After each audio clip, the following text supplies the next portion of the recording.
Well, there are winners and there are losers, and there are teams that should be relegated to the FCS or maybe even Division II. This is an emergency edition of Locked On Big 12.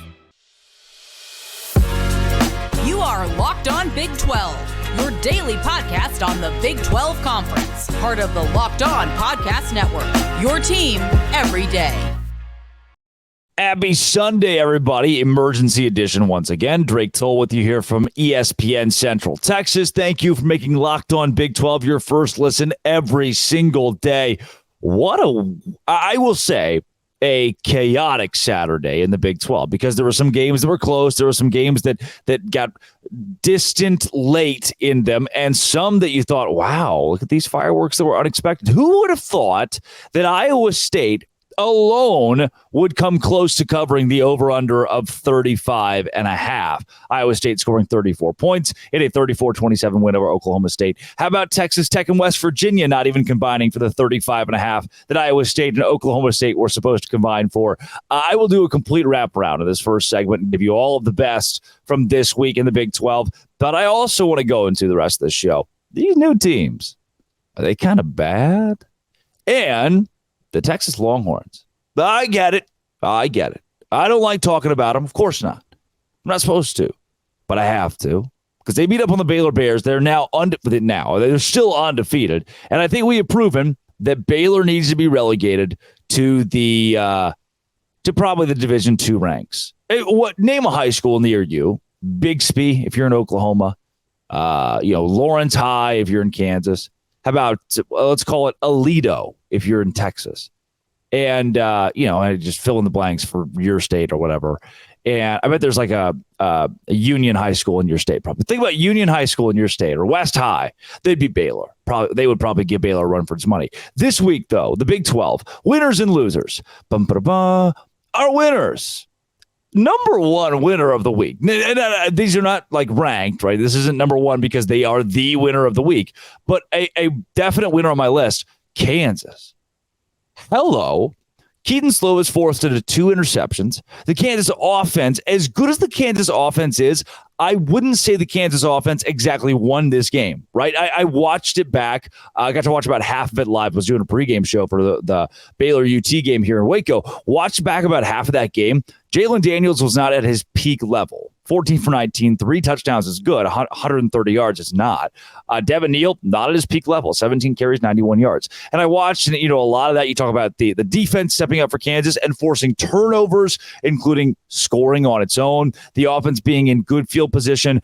And a lot of that is because of, get ready, the defense. And the offense ability to run the ball obviously was impeccable. And to run the ball in a Big 12 against a team like BYU that seemed as if it had a dark horse chance in this Big 12, to run the ball like that over 200 yards is super impressive. Now, I don't think Big 12 is the BYU in the Big 12 is down and out entirely, but I do think Kansas just showed, hey, look, here's a BYU team that I had transparently picked to win this game because they'd gone on the road and played against Arkansas and won in an SEC environment at night. I thought BYU could do it again. And the Kansas went and said, hey, look, we are going to win outright. We're going to cover. We're going to make this thing look easy, especially with a stout run defense.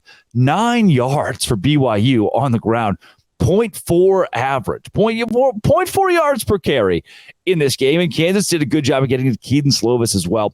Slovis finished with a 357-yard day. That's good. But also forced into 2 interceptions, 30 for 51. Not good. Kansas, you're a massive winner this week. Your defense, impeccable. Another winner, TCU getting business done, 34-17. Same kind of thing as Kansas here. I don't know if the SMU offense is just not as good this year, but right now, the TCU defense looks like it's taken a huge jump since that Colorado game. I love the fact that Chandler Morris finally looks, I don't want to say midseason peak form, but 261 yards, 3 touchdowns, 90 QBR this week. That's a big step for Chandler Morris. And Amani Bailey, 25 carries, 126. The fact that he had 25 carries this week shows that he is the guy for TCU. He is going to get the bulk of the carries. He is going to be the bulk of the offense on the ground. And I like that he finally stepped into that role this week. It looked like he took a big jump and then forcing Preston Stone into 16 for 35 and 2 interceptions, no touchdowns. That is bad. TCU, you're a big winner, obviously. West Virginia. I'm sorry. I was not familiar with your game. Did you guys watch this West Virginia game? Now, I like the fact that Baron Morton got the bulk for Texas Tech. I'm a Baron Morton guy. I thought he could do it. Nico Marchiol, jury's still out on that one a little bit there, guys. Nico Marchiol is not the best quarterback here in the Big 12. 12 for 21, 78 yards, a touchdown, 2 interceptions is not great. But let me tell you something. The West Virginia defense. If people tell you, you're noticing a theme here. If people tell you the Big 12 does not play defense, they are lying to you. They are not well-versed in the Big 12. Marchiol had I'm not going to call it an innate ability to get out of the pocket. He wasn't an expert at it. This isn't a Patrick Mahomes. He just creates. It's not a Caleb Williams. He just creates. This is Nico Marchiol being Nico Marchiol on the ground, right? Trying to at least keep a play alive. Did a hell of a job at that. Threw the ball well enough, I guess. And West Virginia, 20 points, not spectacular. Hasn't been the MO all year long. West Virginia is not going to try to outscore you by a million. It's not going to be a shootout. The defense steps up big. Baron Morton, who I told you I liked. Oh, throw up in my mouth. 13 for 37. Ooh. 158 yards. That's 24 incompletions. 1 touchdown from Morton as well. 25 carries, 149 yards for Taj Brooks is great, but he never got in the end zone. That doesn't equate to points here. West Virginia 20, Texas Tech 13. West Virginia, I'm sorry, I was unfamiliar with your game. You now have beaten a team that I thought would be in the Big 12 championship game. You have shined. Possible Big 12 contender? Maybe. Texas Tech at 1-3. Uh-oh. You just played West Virginia, who's now 3-1, who thought they were going to fire their coach a couple of weeks ago. Like it was guaranteed they were going to fire their coach. You just lost to them. Yeah. They can't throw the ball, by the way. Just stop the run against West Virginia. Throw in the backup quarterback, who obviously isn't great at tossing the rock. And you still lost to him. West Virginia, kudos to you. Texas Tech, you're in trouble. Oklahoma State, Iowa State, in a game that everybody thought was going to be terrible. In a game that I said, if you have a local paint drying competition, go watch it. No, this was good. I told you Beck's a bad quarterback. 27 for 38, 348 yards and 3 touchdowns is insane. Iowa State only had 74 rushing yards. They won this game through the air. After losing a week ago to Ohio and only putting up 7-point, Rocco, my man, get it done. Alan Bowman, cheeks, bad, ungood. Ollie Gordon got the load that I wanted him to get. 18 carries, 121 yards. That's what I needed from Ollie Gordon, the big 71-yard carry. Awesome. But what do we do with that? Ollie Gordon, no touchdowns. Alan Bowman, 2 interceptions. If that doesn't happen, Oklahoma State probably wins this game. But wow. Iowa State in a shootout, an unexpected shootout. Jalen Knoll. Oh, Daniel Jackson. Oh, grossly good. Iowa State, you are now 2-2. That's not great, but it's kind of scary. You're gonna win a lot of games that I didn't expect you to win. Nice. You're a winner this week. Houston, you get to be a winner. Hooray! 38-7 against the Sam Houston team with a really stout defense. It's impressive. It's impressive to score 38 points against that Sam Houston team. Nicely done. Donovan Smith, not bad. Jenkins, not bad. Golden, not bad. Let's see what you do the rest of Big 12 play. My jury is still out for you, Houston. Kansas State, getting it done at home. You're kind of the bottom tier of winners here. And you're like, oh, why would we be bottom tier? Because you did what you were supposed to do. It was good. I think Sennett's great. I love watching him play. DJ Giddens, maybe my new favorite person that exists. Maybe now the best back in the Big 12 over C.J. Donaldson, who I've been praising all the last couple of weeks. Will Howard was not elite, obviously, 27 for 42, but DJ Giddens was. Timmy McClain, did good things. That game was super close in the fourth quarter, too. The score is very misleading. You're a winner, Kansas State. You know who else is a winner? Me, because I bet money on FanDuel. But also, I'm here to tell you about LinkedIn. Locked On Big 12, part of the Locked On Podcast Network, your team every day. LinkedIn Talent Solutions is where I went to hire an intern. I was, things were getting busy. I haven't told you guys this, but there's a new show coming out on ESPN Central Texas. I'm moving shows to the Drake Toll Show. Yes. Noon to 2, October 2nd. So Monday's coming up. Along with that, though, I need to take the load off a bit. I need some help with this. So LinkedIn Talent Solutions has been right there the entire way. Purple hashtag hiring frame. That you can go to LinkedIn Jobs and help find the right people for your team faster and for free. Add your job to that purple hashtag hiring frame. Let the world know you're hiring. Simple tools, screening questions, make it easy to focus on the right candidates with just the right skills who you'd like to interview, who you'd like to hire. Small businesses rate LinkedIn Jobs #1 in delivering quality hires versus leading competitors. LinkedIn Jobs helps you find the qualified candidates you want to talk to and faster. Post your job for free at linkedin.com/lockedoncollege. That's linkedin.com/lockedoncollege. Post your job for free. Terms and conditions do apply.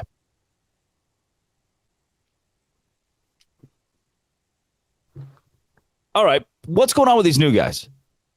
BYU, UCF, Cincinnati, and Houston. Every one of those teams, certainly in different fashions, but every one of those teams has now lost their opening game of Big 12 play.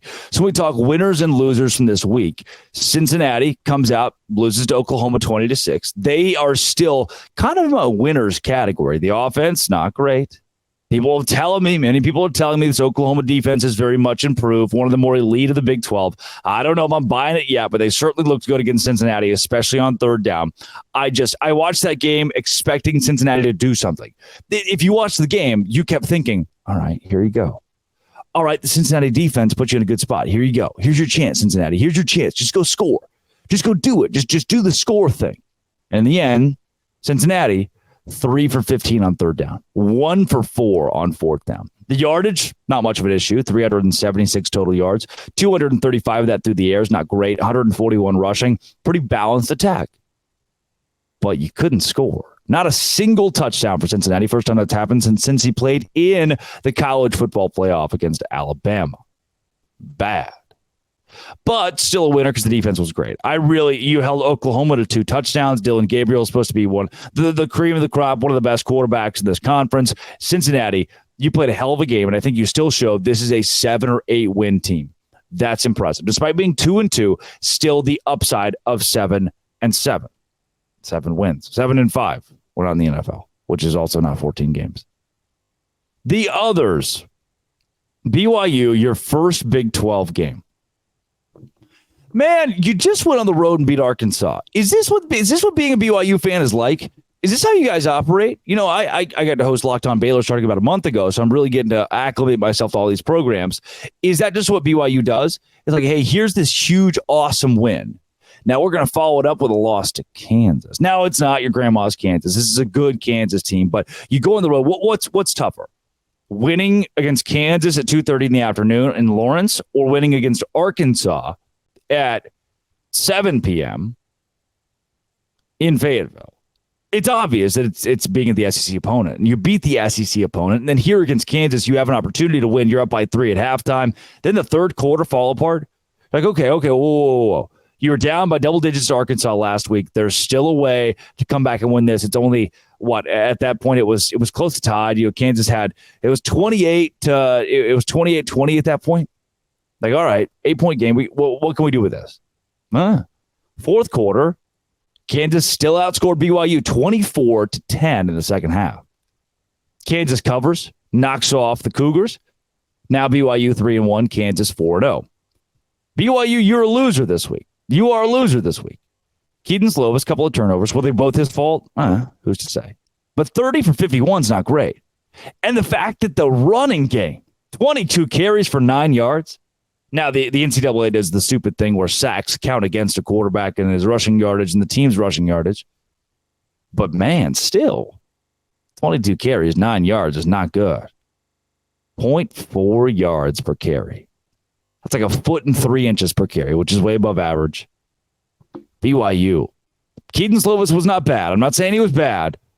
But, guys, that opening turnover, too, I can forgive you for it. But, not a good way to start your BYU's Big 12 tenure. Then, obviously Houston last week, just against TCU, doing what I thought would happen at home. You embarrass yourself in front of the home crowd. You make it up this week against Sam Houston. Good for you, Houston. UCF, winner this week. You're without John Rice Plumlee. If there's one guy who makes the whole thing tick, it's John Rice Plumlee. Even without him, with Timmy McClain in, who went 14 for 24. Guy's just trying his best. But 14 completions for 264 yards, that's damn good. 3 touchdowns. That one pick, not great. Timmy McClain's got and the sack. You got to learn to throw the ball away. 143 yards on the ground as well. Balanced attack again. Johnny Richardson. Excuse me, I apologize. I did not know the name. I guess I've not been paying enough attention to guys outside of Colton Boomer and John Rice Plumlee and Timmy McClain. Cole Hudson. We talked a bit about RJ Harvey on the show as well. Those guys are Kobe Hudson. Cole. Those guys are for real. This team, I still think, is for real. This is not an upside 7-win team. This is an upside 9-win, even 10-win team still, especially with John Rice Plumlee back. You went on the road against Kansas State, and if anybody watched that game, you would know it was tight. It's 31-24, and you think UCF's going to make a run at this game going into the fourth quarter, and then it just didn't happen. I am so impressed with what UCF did. You stopped Will Howard, which a lot of people have struggled to do. You held him to 64 rushing yards. Sure, he got his with 2 TDs. That's tough to do. Now, the run defense, allowing 281 yards, 207 to DJ Giddens, that's bad. We'll talk about that later. But right now, UCF, of these 4 new teams, BYU being a loser, Houston being a loser in their Big 12 openers, UCF, Cincinnati, despite losing, winners. Tough, though, that all 4 teams lost. Welcome to the Big 12, baby. That's how we do it. You didn't even play Texas or Oklahoma. It only gets tougher with them. Trust me. Those teams, I guess, are good now. At Locked On Big 12, part of the Locked On Podcast Network, your team every day. I love beers, but more specifically non-alcoholic beer. I went to Baylor, so that was the big thing we had to do. Non-alcoholic beer is the way to go. And what if you could do it and it tastes good? Well, that's Athletic Brewing Company. It has completely changed the non-alcoholic beer game. They make full non-alcoholic beers that actually taste good with great flavor, great tasting, award-winning, beat the full-strength beer in global competitions. They brew over 50 styles of craft non-alcoholic beer, including IPAs, Goldens, Sours, and more. Constantly releasing a limited edition experimental styles to add to their variety. They are fit for all times, so you can enjoy them watching the big game, at your kid's game, tackling work, or working out. No hangovers ever. Find them in-store, Athletic Brewing Company, in-store, online, or at bars around the country. Right now, find Athletic Brewing Company's non-alcoholic brews at a store near you or buy online at athleticbrewingcompany.com. First-time customers can use code LOCKEDON to get 15% off your first online order. Locked On at checkout for 15% off at athleticbrewingcompany.com. athleticbrewing.com. I'm sorry. Near beer. Exclusions and conditions apply. Athletic Brewing Company, fit for all times. The Baylor Bears and Texas Longhorns. Here's what I learned this weekend. Texas is good at football, but they keep showing that there's not going to be a point where Texas slips up the way that we expect. At least not this early. They are now 4-0 this season, a 38-6 win against at McLean Stadium against Baylor, and did not allow a touchdown to the Bears. Baylor on his backup quarterback, Sawyer Robertson, who didn't play that well, actually just continually got sacked. RJ Martinez was the leading rusher for the Bears. He is their backup quarterback, third string. 3 carries, 22 yards, all in garbage time in the fourth quarter. Baylor throws for 305 yards. I'd say majority. A third of them come in the fourth quarter in garbage time as well. Sawyer Robertson's QBR 43.1. Texas secondary, the point where I had the biggest questions, was really good. Quinn Ewers, 18 for 23. That's good. 293 yards and a touchdown. Also good. 96.4 QBR. Now, I don't think Quinn Ewers won this game. I know you're going to freak out. He didn't have to make any extravagant throws. He didn't have to do anything outside of what he's supposed to do.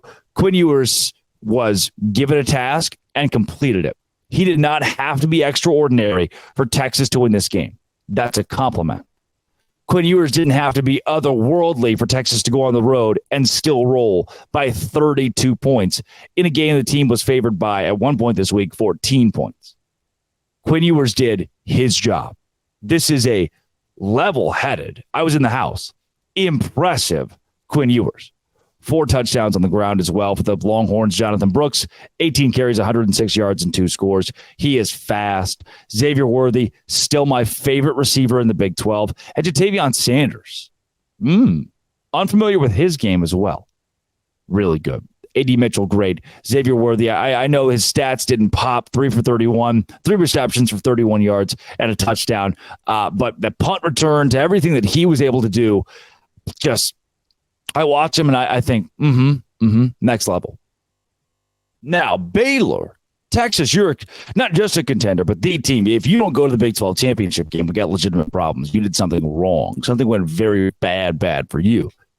Baylor, we're in territory where this team that won the Sugar Bowl in the Big 12 championship just a couple of years ago is staring down the barrel of a 1-11 season. Here's why. At UCF, that's a loss. Versus Texas Tech, who is 1-3, still better than you. That's a loss. At Cincinnati, who went toe-to-toe with Oklahoma, that's a loss. Against Iowa State, who just beat Oklahoma State in a tough, high-scoring dogfight, that's a loss. Against Houston at home, and they lost to Rice, but they also stomped Sam Houston State. And they're not good. You could win that game, but I will call it a toss-up and say you lose the coin flip. We'll give it a loss. At Kansas State, guaranteed. At TCU, guaranteed. West Virginia at home. At this point, as deadly as that team looks, especially running the football, that feels guaranteed. Find me 3 wins the rest of the way for Baylor. At UCF, it's not going to happen. Against Texas Tech, not going to happen.